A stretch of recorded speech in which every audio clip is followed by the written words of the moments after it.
Play Victory, what the fuck's going on? How you guys feeling? You guys are a good crowd, man. You guys are all like sitting in the front row and you're well behaved and no one's really like trying to fuck with me. Like, that's what I'm used to on a daily basis, just people fucking with me. I run another show and a woman decided to get so drunk before the show that I run. First of all, she decided to get drunk on gin and coffee cups, which is a primo fucking move. You ever hide your booze in a coffee cup because you're like, all right, everyone's gonna know I'm that much of an alcoholic and I need to hide this shit. Well, she started interrupting the rest of the show and she walked on the stage during the show, which is not how comedy works. After we sit her back down, she's still interrupting. She gets this drunk. She decides this is a good idea, takes her phone out. I can see she's getting texts and she like nods the one. She's like, that's a good idea. It's never a good idea. She takes her shoes off, takes off her socks, and starts picking her toes in the front row. Then takes out the same phone she got that bad text message with, started taking pictures of her feet. Are you making feet pic money on my time, bitch? Get the fuck out of my show! Making feet pic money. I mean, I'm not trying to like slow down your hustle, but do it in like 25 minutes after the show in the bathroom like everybody else does. I know Talk asked this question. We got some couples in the crowd. Now you're all quiet. We got some couples in the crowd? Hell yeah. My girlfriend and I, we've been together for almost 5 years now. 5 years. We live together now, and it's great. It's great. She's definitely, I feel like she's definitely gonna be like the one for me because she makes fun of me on a daily basis the same way a grade school bully does. That's how you know somebody loves you. If they're just outlandishly mean to you and they're accurate as shit. Like, yeah, I'm not pulling out. This is for real. I was getting ready to go to work, and I go to work like this because my job doesn't matter. And I was getting ready, I got my keys off the little key hanger thing because we're domesticated. I got my keys off the key hanger thing. And I go, bye babe, I love you, I'll see you at 5:30. And she turns to me and she goes, you look like a skateboarder that lives in the woods just so he can make his own skateboards.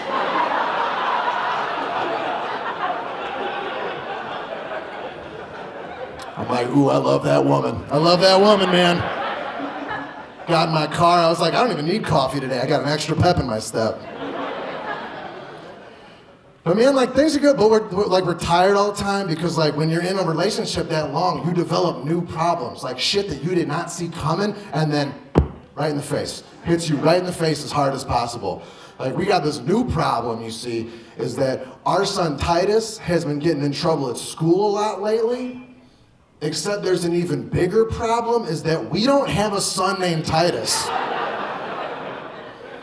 Titus is a little shithead that goes to Roberto Clemente High School, right around the corner from our apartment, who made up a random series of 773 phone numbers, one which just happens to be my girlfriend's. And he gets in trouble every single day at school, you guys.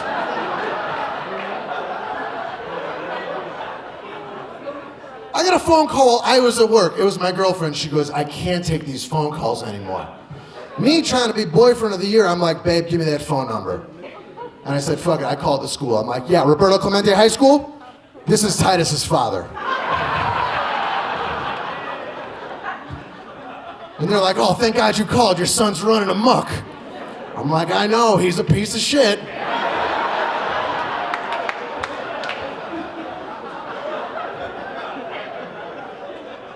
You guys ever hear a long, awkward pause on the other end of the phone?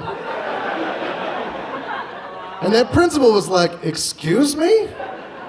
And I go to him, I'm like, well, you met my son, right? And he just goes, that's fair. I was like, oh, shit. All right. I'm like, what this little monster do this time? What did my seed do? And he proceeds to tell me, he goes, well, he took another student's clothing with their phone in it and flushed it down the toilet. And my first question for that principal was like, why'd that kid have his pants off, man? What kind of school are you running, bro? So I didn't like the sign from the catcher, so I threw a curveball into the mix. I said, you know what, why don't you put my son on the phone? And I could hear him in the background. He goes, Titus, your father wants to speak with you. He goes, he does?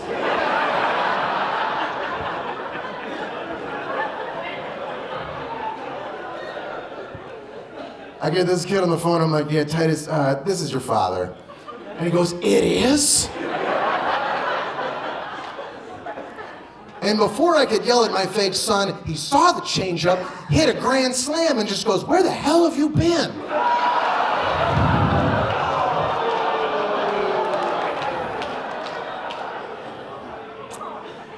I'm like, hey bud, why don't you put your principal back on the phone there? I've lost this argument. So I get the principal back on the phone, and I'm talking to this guy. His name's Brian. And I'm like, Brian, how long have you been doing this? And he goes, 38 years. And the last thing I said to this man, I go, don't you miss hitting him? And I heard his voice perk up. He just goes, yeah! And I hung up the phone. Fuck that kid. I'm gonna get out of here on this one, guys. You guys have been fucking cool as hell. Before I get out of here, I used to be a bike messenger, and I used to live in Ravenswood, which isn't far from here. And I would have to ride my bike through Wrigleyville every day. You ever hang out in Wrigleyville on purpose? Nah, fuck that. And I was driving into work one day. It's Sunday morning. Now Sunday morning, that's the party, like neighborhood hangover day. And this car pulls up next to me. It was a guy and a girl. I don't know if they were dating. It wasn't my place to ask questions. All of a sudden, I started hearing a loud booming noise coming from the car next to me, just. And the girl sitting in the passenger seat doing her best Weekend at Bernie's impersonation was hitting the window as hard as she could. And she had a cast on her arm. And I thought, oh my God, this dude stole this girl. I gotta save her. Not the case. The guy starts to panic. He goes, that window doesn't roll down. That window doesn't roll down. And the girl just screams out, I have to puke! So this girl had to throw up so bad, she was trying to break the window with her already broken arm. And this is where I fell in love with this girl. She took her good hand and reached into her purse and pulled out a plastic grocery bag. And I was like, is that how women pack their purse? So she goes to throw up in the bag, because that's her style, but she can't do it. She's got a broken arm. You guys ever see somebody MacGyver something so well you fall in love with them? She took one handle of that bag and looped it around her ear.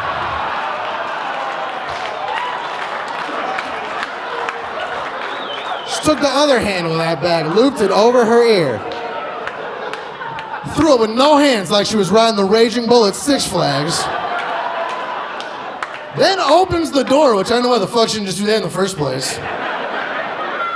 She dropped the bag. I felt the weight of the bag hit the ground while I was on my bicycle.